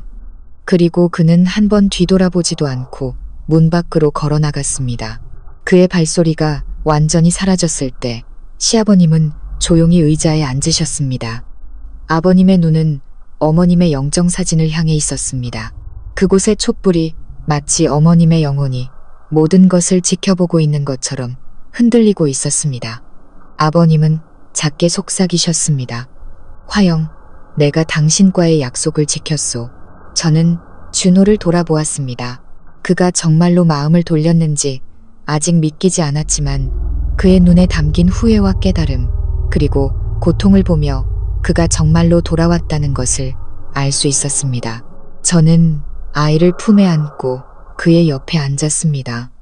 마음 한구석이 가벼워지면서도 불안감이 남았습니다. 모든 것이 끝나지 않았다는 것을 알았기 때문입니다. 강태수는 경고했습니다. 그에게는 아직 말하지 않은 무언가가 있었고 저는 가장 큰 파도가 아직 오지 않았다는 것을 직감했습니다. 강태수 씨가 떠난 후 집안은 기이할 정도로 고요해졌습니다. 더 이상 한밤중의 은밀한 대화도 남편과 그의 친부라고 주장하던 남자 사이에 애매한 말들도 없었습니다. 하지만 제 마음은 여전히 평온하지 못했습니다. 불길한 무언가가 아주 가까이 다가오고 있는 것처럼 불안감이 스멀스멀 커져갔고 저는 강태수 씨가 결코 포기하지 않았을 것이라고 직감했습니다. 그가 떠나기 전에 했던 말이 귓가에 맴돌았습니다. 인생은 길고 내가 아직 말하지 않은 것들이 많거든. 저는 집안에서 경계를 늦추지 않았습니다.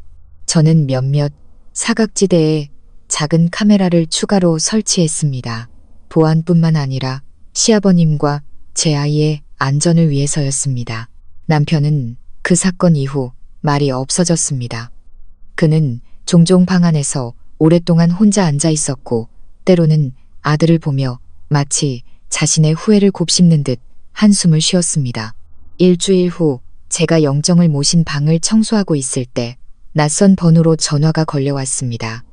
화면에는 저장되지 않은 번호가 떠 있었습니다. 불길한 예감이 들었습니다. 저는 조심스럽게 전화를 받았습니다. 여보세요. 민서 씨 맞으시죠? 낮지만 날카로운 여성의 목소리가 들려왔습니다. 네, 맞는데요. 누구세요? 저는 강태수 씨의 법적 아내입니다. 저는 그 자리에서 얼어붙었습니다. 걸레를 쥔 손이 허공에서 멈췄습니다. 놀라실 필요 없어요. 저는 그 사람과 당신 가족 사이에 있었던 일을 전부 알고 있어요.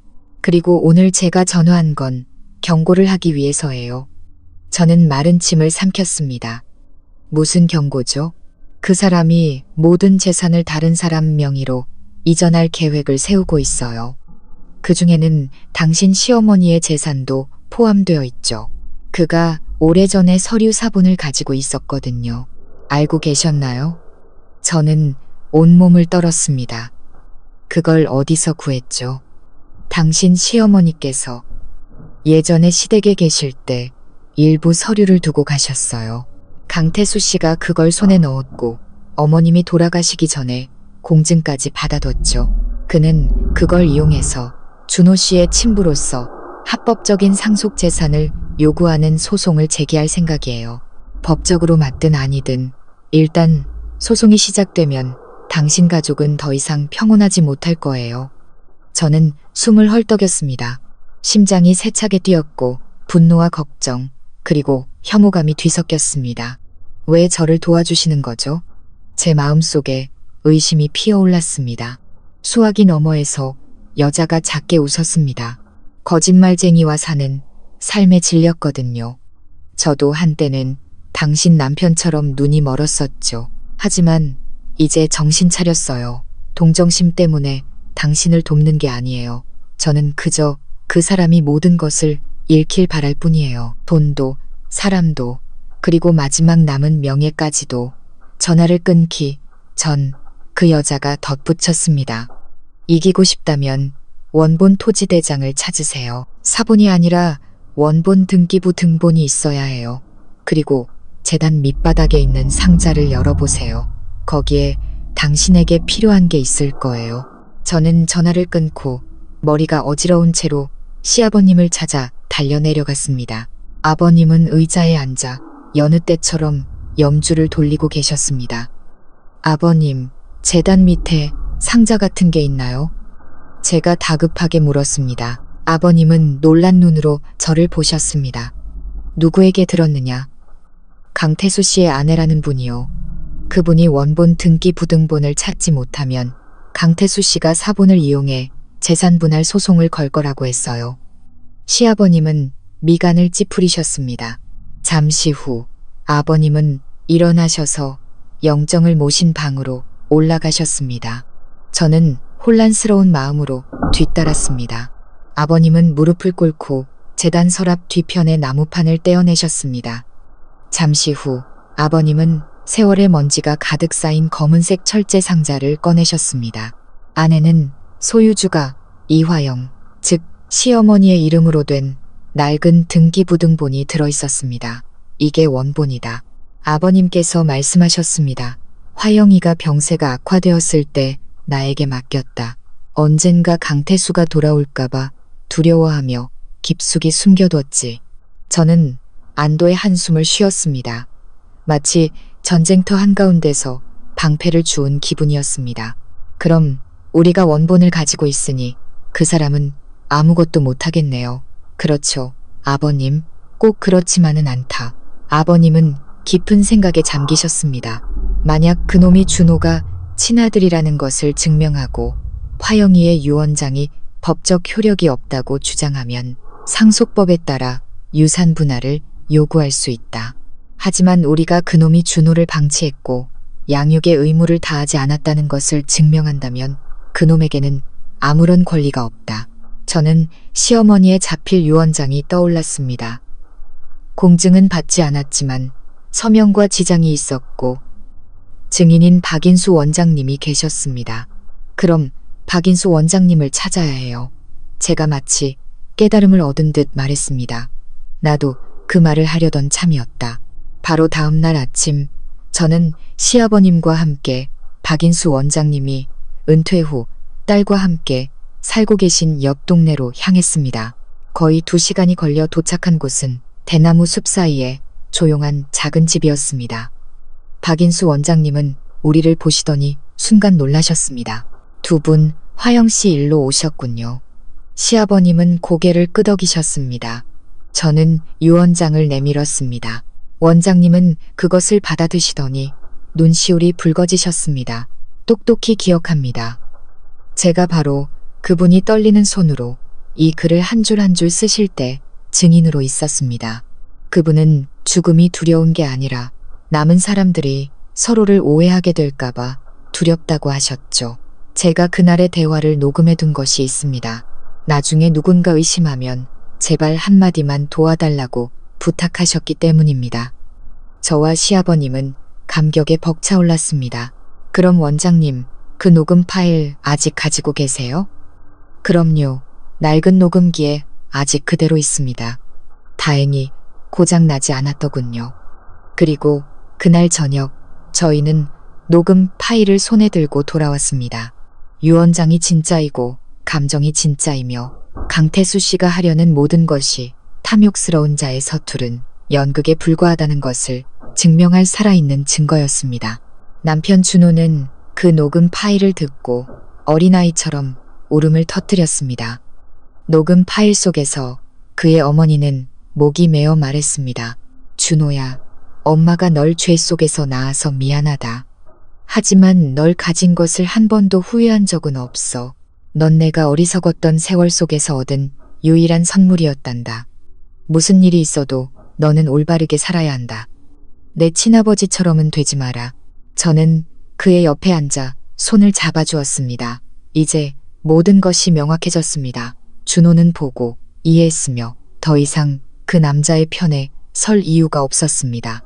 시아버님은 녹음 파일을 유 원장 그리고 원본 등기부등본과 함께 잠가두셨습니다. 이제 강태수 내 놈이 무슨 수작을 부리는지 한번 보자꾸나. 그리고 예상대로 이틀 후 강태수 씨는 공식적으로 시어머니의 재산 일부를 분할해달라는 소송을 제기했습니다. 하지만 이번에 그는 몰랐습니다. 법정에서 그를 기다리는 것은 우리 가족뿐만 아니라 그의 아내도 있다는 사실을. 그날 아침 가정법원에서는 강태수 씨가 제기한 상속재산 분할 청구에 대한 첫 번째 조정기일이 열렸습니다. 소장의 원고는 제 남편 준호의 친부라고 자처하는 그 자신이었습니다. 저는 검은색 정장을 입고 남편, 시아버님과 함께 법원으로 향했습니다. 낡은 계단을 한 걸음 한 걸음 오를 때마다 수백 개의 바늘이 심장을 찌르는 듯 했습니다. 하지만 저는 고개를 숙이지 않았습니다. 더 이상 두려워하지도 참지도 않았습니다. 오늘이 모든 것을 끝내는 날이라는 것을 알았기 때문입니다.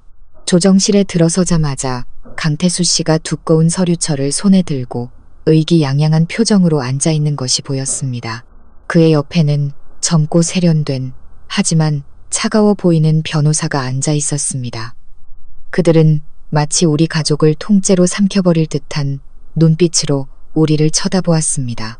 남편 준호가 그의 앞으로 다가가 조용히 고개를 숙였습니다. 진실을 알게 해주셔서 감사합니다. 하지만 저는 오늘 저를 낳아주신 분이 아니라 저를 사람으로 키워주신 분의 편에 서기 위해 왔습니다. 강태수 씨는 순간 멈칫했지만 이내 비웃었습니다. 네가 고맙다고 하면 끝날 줄 알아? 나도 내 애비다. 내 어미 재산에 대한 권리가 있어. 난 모든 걸 되찾을 거다. 날 위해서가 아니라 공평함을 위해서. 시아버님은 의자 팔걸이를 꽉 쥐셨습니다. 제가 아버님의 어깨에 손을 얹고 속삭였습니다. 아버님, 저에게 맡겨주세요. 조정이 시작되자 판사님께서 원고 강태수 씨가고 이화영 씨가 남긴 유산을 분할해달라고 청구한 내용을 낭독하셨습니다. 유산에는 현재 시아버님과 저희 부부가 살고 있는 집이 포함되어 있었습니다. 저는 일어서서 저희 가족의 소유권을 증명하는 관련 자료와 고 이화영 씨가 남기신 유언장을 제출해도 되는지 허락을 구했습니다. 판사님께서 고개를 끄덕이셨습니다. 저는 차분하게 지장이 찍힌 자필, 유언장, 증인인 박인수 원장님의 확인서가 첨부된 녹음 파일, 그리고 어머님이 돌아가신 후 시아버님께서 계속 보관해 오신 원본 등기부등본을 제출했습니다. 판사님께서 서류를 한 장씩 넘기시자 강태수 씨 측은 당황한 기색이 역력했습니다. 그의 변호사는 자신의 서류를 황급히 뒤적였습니다. 아마도 전부 사본이었던 모양입니다. 저는 말을 이었습니다. 또한 증인을 한 분 더 신청하고 싶습니다. 강태수 씨의 법적 아내이셨던 분입니다. 모두가 뒤를 돌아보자 한 여성이 들어왔습니다. 바로 며칠 전 저에게 전화했던 그분이었습니다.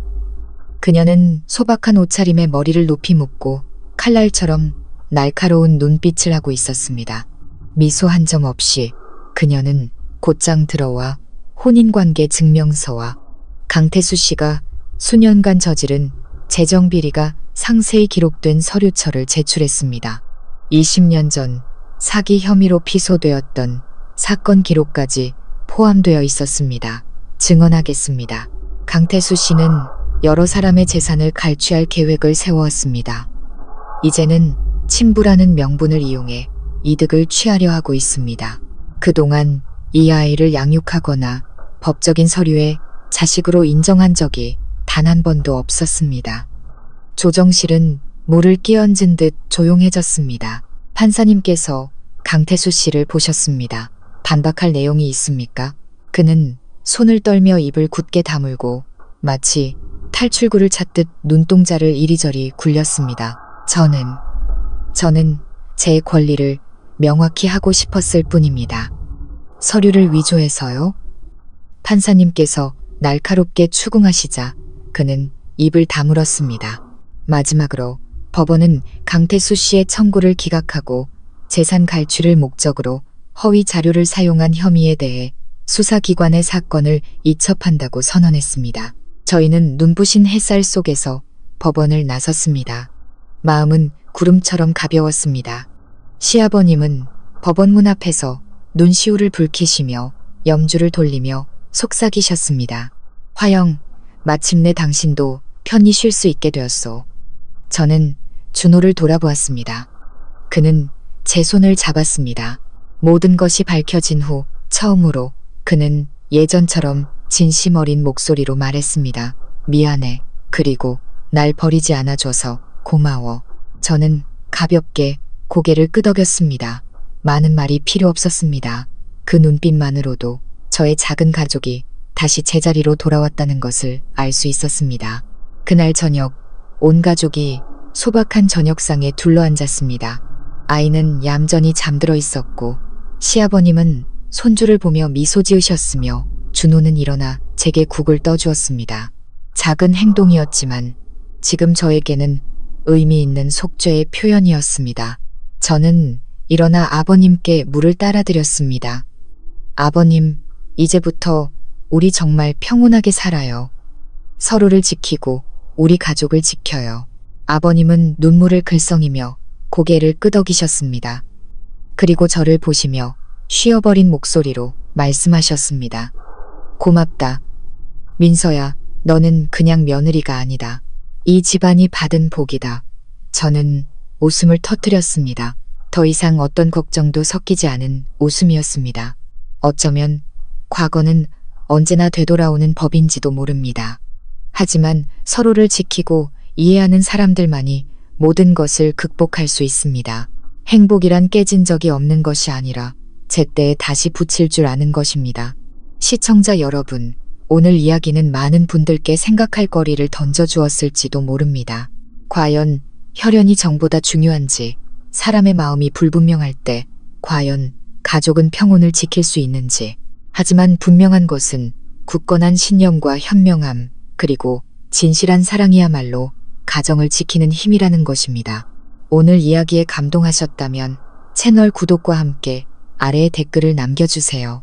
여러분의 감상이나 직접 겪으셨던 이야기를 공유해 주시면 우리가 함께 듣고 서로를 더 깊이 이해할 수 있을 것입니다. 가족 이야기 채널은 시청자 여러분의 관심에 진심으로 감사드립니다. 다음 이야기에서 다시 뵙겠습니다.